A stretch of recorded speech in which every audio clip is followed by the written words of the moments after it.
मंडळी, आपण आहोत लातूर जिल्ह्यातील अहमदपूर तालुक्यामधील पेट्रोल पंपावर. सध्याची परिस्थिती फार विदारक आहे, कारण सरकारकडून सांगितलं जातं इंधन तुटवडा नाही, मात्र प्रत्यक्षात जर बघायला गेलं तर प्रत्येक पंपावर ही परिस्थिती आहे. आज अहमदपूर शहरातील पेट्रोल पंपावर गेल्या 4-5 तासापासून हे शेतकरी आणि वाहनधारक इंधन भरण्यासाठी या ठिकाणी कॅन आणि वाहन घेऊन या ठिकाणी थांबलेले आहेत. अनेक शेतकऱ्यांकडून आपण जाणून घेतला असता शेतकऱ्यांना फक्त 20 लिटर तेल हे दिलं जात असल्याचं सांगितलं जातंय, कारण 20 लिटर तेलामध्ये 1 ते 1.5 एकर शेतीची मशागत होती. सध्या शेतीच्या कामाची लगबग सुरू आहे, पेरणीपूर्व मशागतीचे कामं सुरू आहेत आणि त्यामध्येच हा होत असलेला इंधन तुटवडा यामुळे शेती कामाला वेग मिळत नाही आणि याचे परिणाम येणाऱ्या काळामध्ये पेरणीवर दिसून येणार आहेत. आणि सध्या जे सुरू आहे इंधन तुटवडा, त्यामुळे मात्र शेतकरी आणि वाहन चालक यामध्ये असंतोष दिसून येत आहे. काही शेतकऱ्यांकडे मी जाण्याचा प्रयत्न करणार आहे आणि शेतकऱ्यांच्या भावना या घेणार आहे. त्याच हे भारतीय जनता पार्टीचं सरकार जे आहे ते शेतकऱ्यासाठी बिलकुल नाही. आणि मोदी सरकारने जी वायदे केले ते शेतकऱ्यासाठी उत्पन्न वाढवा, आम्ही हमी भाव देऊ, फलानं करू, बिस्तानं करू, कुठे दिला हमी भाव? शेतकऱ्याचे काय हाल आहेत? आज शेतीचे कामं तर राहिलेच आणि उलट अजून सांगणार कर्जमाफी देऊ, फलानं देऊ. कर्जमाफी कुठे गेली, काय गेलं ते सांग, फक्त वायदे आणि खोटं बोलणं.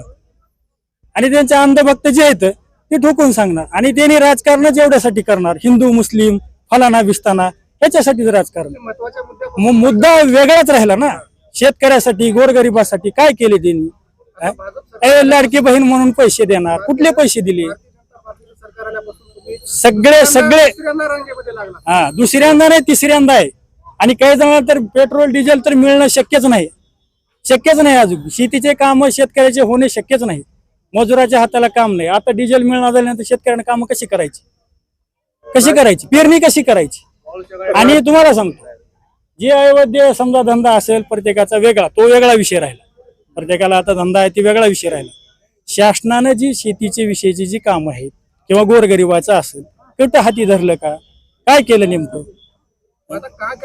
शासनाने शेतकऱ्याचं धोरण असो गोरगरिबाचा हाती धरून करायला पाहिजे. वैयक्तिक मुद्दा वेगळा करायचा प्रत्येक गोष्टीला. आता समजा लोक बोंबून आले तरी वेगळा मुद्दा तयार करायचा, काहीतरी कुठलं तर जातीवादी काढायचं, कुठलं तर वेगळंच मुद्दे तयार करायचे. लाडकी बहीण म्हणायचं, कर्जमाफी म्हणायचं.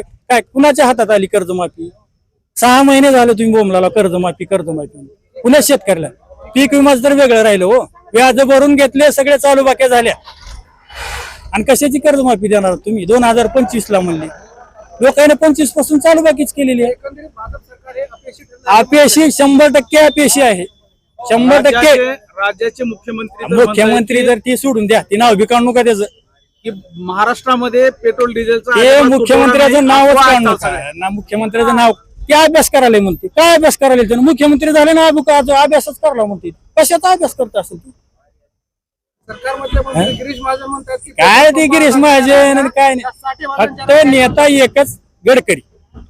ऐकून घ्या अगोदर तुम्हाला सांग, सरकारमध्ये असलेले मंत्री गिरीश महाजन म्हणतायत पेट्रोल पंपावर दिसणाऱ्या रांगा ह्या साठेबाजांच्या रांगा आहेत. साठेबाजांच्या आहेत.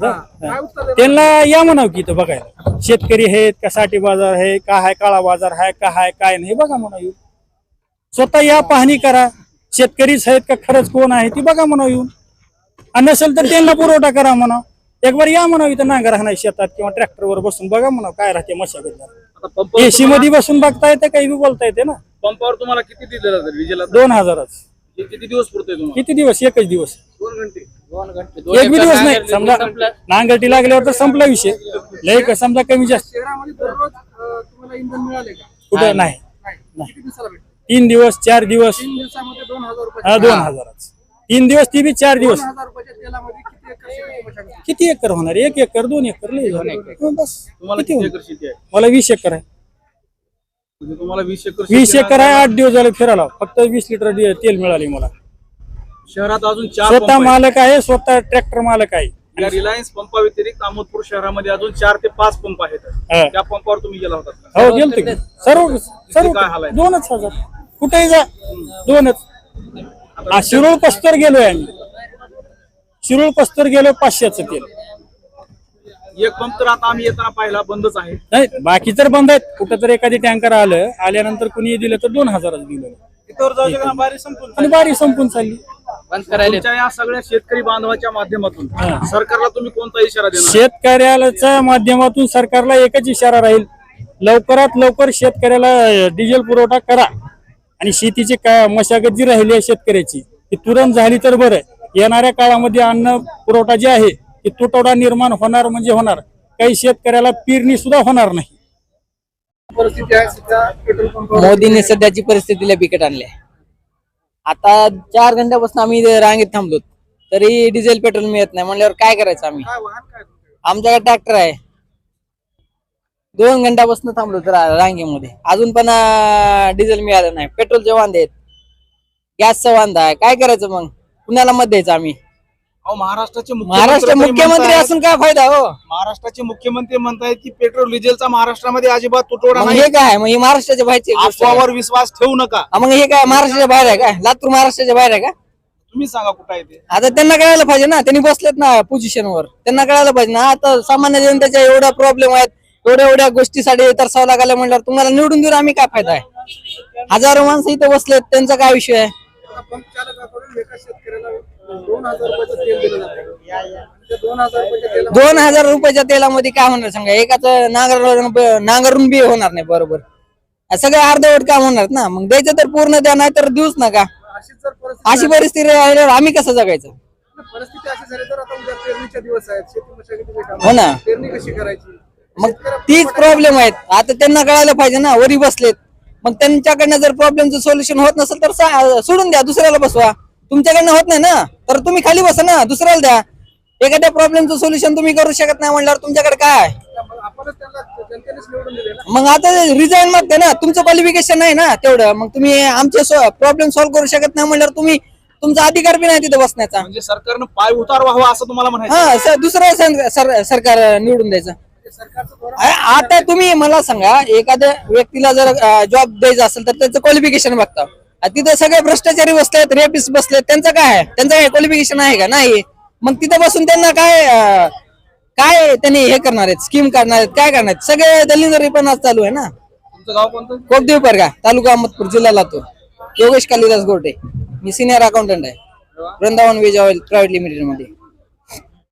मी जवळपास 2 तासापासून इथे थांबलेलं आहे. सध्या पूर्व मशागतीचे कामं चालू आहेत आणि ह्या रांगा जे लागलेले आहेत ते फक्त शेतकऱ्यांच्या ट्रॅक्टरसाठी जे शेती उपयोगी कामासाठीच इथं डिझेलसाठी थांबलेले आहेत. हे बाकीचे मोठे वाहनं जे आहेत ते किंवा वाळूसाठी किंवा इतर कुठल्या गोष्टीसाठी थांबलेले नाहीत.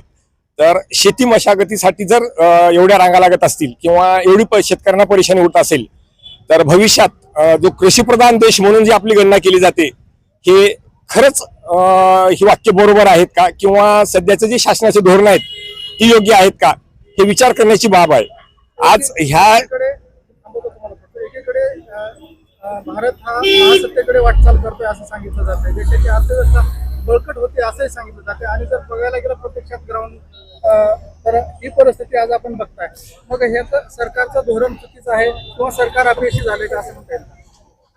भारत हा कृषीप्रधान देश आहे, शेतीवर अवलंबून यांची अर्थव्यवस्था आहे असं म्हणलं जातं.